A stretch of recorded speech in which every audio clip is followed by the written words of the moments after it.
An acrylic nail tail, episode 2. It's time for growth, it's time to slow down, and it's time to believe in you. As the autumn leaves fall and the final leaves hit the ground, it's a reminder that every now and then we have to let go of something in order to grow and in order to bloom and in order to be our best self. Let's slow down like this slippery snail and just relax and reset. Hey guys, welcome back to episode 2 of Fairy Nail Tales. I'm so excited to be creating this set with you. It's the last full set of the season, so let's get straight into the video.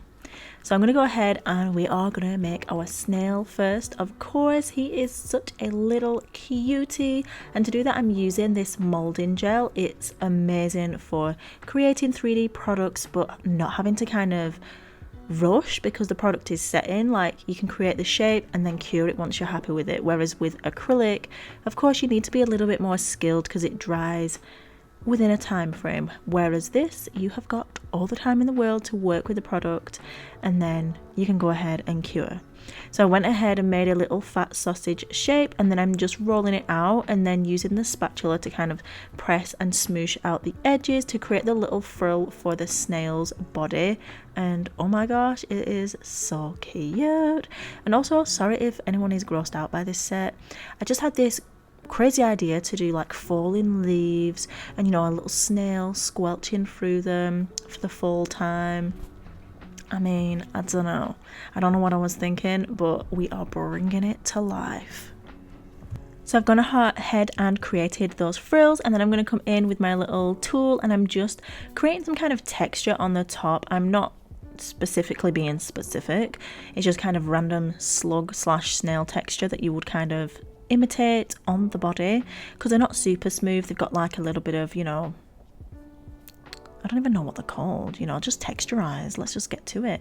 So yeah, I'm just pressing in that tool, making those textured lines, and then once I'm happy with that, I can go ahead and I'm going to mold it around the nail when I cure it, because I want to give it kind of the feeling or the vibe that it's slithering over the top of the nails.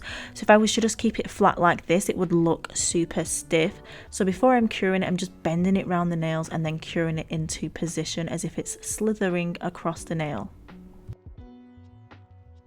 So for the next part of the snail, of course, we are building his little house. He needs somewhere to live, otherwise he's just a slug.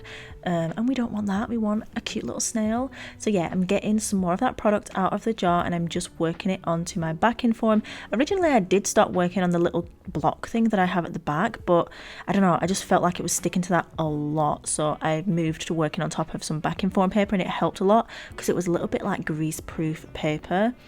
Definitely as well, guys, just so everybody knows, you must wear gloves when working with any of these kind of plasticine or Play-Doh gel products that you can mold with your fingers. You don't want to be touching it. It is going to give you some serious problems if you do. So please wear gloves. You will see me touch it with my left hand a little bit.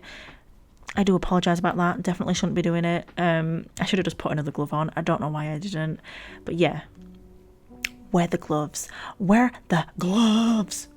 I've moulded a bowl shape, squashed it flat, and then stuck it to the top of the body.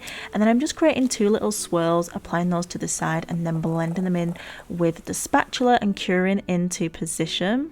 I made this super tiny little sausage of everything sausage. I don't even think you can call it a sausage, but yeah, I made this slivery worm, which is really tiny. I cured that in the light so it went hard, so that I could kind of create these little antennae, and I'm just applying those with gel. So I'm holding them into position and then super quickly getting them under that light to flash cure them. And honestly, this took so much concentration to try and hold them in position and then get them under the light. Like, so many times the light went out before I could get it under there. I was like, damn, girlfriend, we need to sort this out.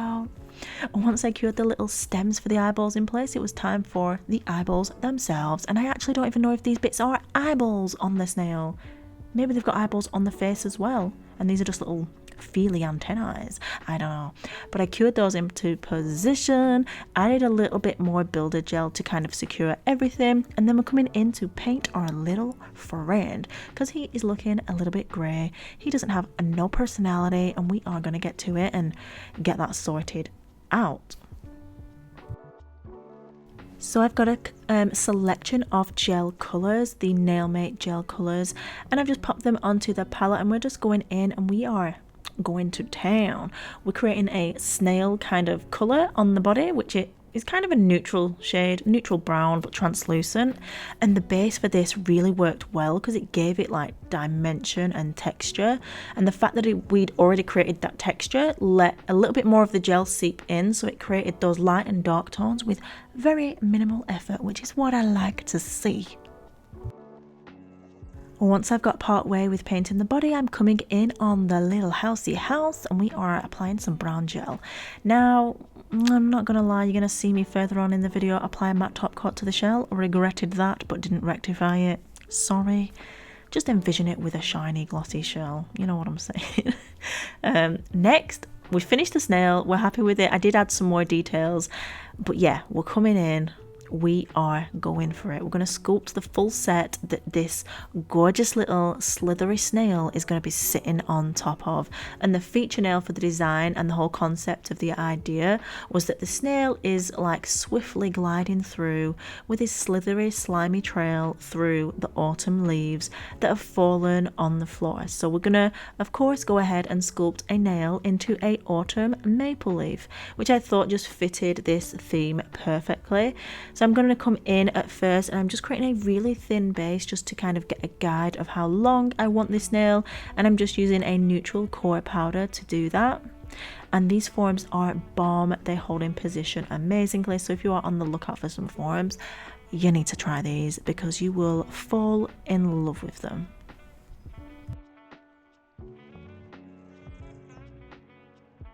If you are enjoying episode 2 of Fairy Nail Tales, then don't forget to give this video a thumbs up, subscribe if you haven't already, because you know you want to come back for next week, episode 3. I have got the best idea and it's going to be so freaking fun.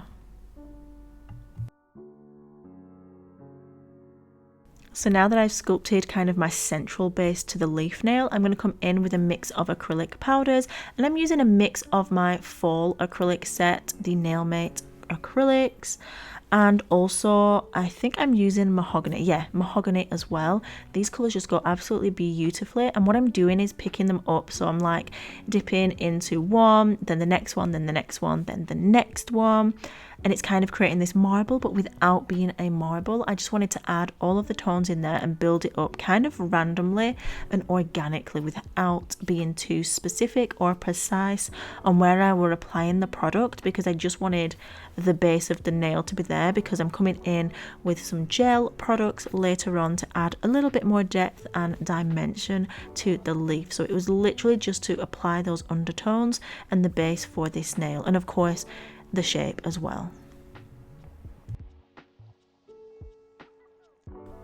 So I'm going to go ahead and continue sculpting the shape of the nail, alternating between all of the powders. As you can see, this is how I do it. Just dip, dip, dippity dip into all of those colours, and we get this beautiful array of fall tones coming through the nail, finishing off with that cuticle bead just to blend everything together.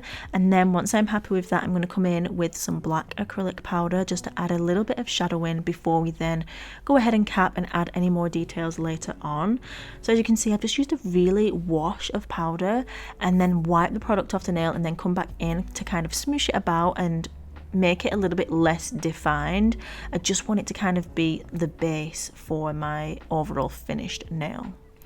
I'm going to come in with Nailmate Crystal Clear Acrylic, cap everything, make everything like even and smooth so that when I come to file it's kind of an easy process and yeah, just not too difficult. Now that I'm happy the nail has set, we are removing that form and it's time to refine. Honestly, I love how this turned out. It was like a little crispy, dried up autumn leaf and I literally loved it. It was so cute. Now I'm not gonna lie, I did have a vision in my head where all the nails would be kind of different organic shapes of this kind of style leaf. Do you know what I mean? Like not all the same. Some would be flicking to the left, flicking to the right, but your girl did not have time for that. So we are just going to go with a full set to complement the whole design. I really wanted to do that. So I envisioned that if you want to, all these crispy leaves, you know, on the nails, That's beautiful. Anyway, I went ahead, refined the nail with the hand file, with the e-file, and then we're going to come in and do the rest of the set before we add any more details to that nail. So I'm using a mix of glitter acrylics and fall acrylic powders from my website, and I'm just going ahead and applying these to the nail. So I'm applying the glitter one into the center of the nail. It's an absolute gorgeous mix. I think it's metallic orange, or it could be hollow orange. Hollow orange. I will find out and I will let you know. I'll pop it on the screen, or it will be in the description box so you guys can check it out if you want to grab a hold of it. It's absolutely beautiful. Like, look how intense that orange glow is in the back there. Oof, damn, it is beautiful. So yeah, we're doing that on 2 of the nails. Basically the same process. So we're applying that glitter acrylic, and then we're coming in with Forest Floor, which is one of my all-time favorite fall glitter mixes. It's got these gorgeous blends of autumn leaves in gold, orange, blacks. It's just absolutely stunning, but then it's got the hexagons kind of mixed throughout as well. But I'm just picking up a few of those pieces, placing them in the nail where I want them, and then I'm gonna move on to the next nail and we can continue with the design. So I'm coming in with the pinky nail. We're gonna go ahead and I'm using Autumn Spice. I think it's Autumn Spice. I'm pretty sure it's Autumn Spice. It could well be fall. Again, I will list it down below, so if you're interested, you can have a look. But either way, both of those colours are absolutely bomb, so whichever one you went for, you would love it. The undertones on this acrylic are absolutely stunning. Look at them. Beautiful. Anyway, we're going to do that, and then I'm coming in with Maple at the free edge, which is from my new autumn acrylic collection. I'm just, you know, applying that to the tip of the nail, making sure the shape is on point, and then I'm going to feather it and blend it up into the acrylic that I already applied to create a gorgeous fall ombre stiletto nail, and it just looks beautiful. A full set of this would look amazing. Moving on to the thumb, I'm going to do the same process. So we are applying the same product, coming in with that Autumn Spice acrylic, and then we're going to go ahead and apply the maple to the free edge.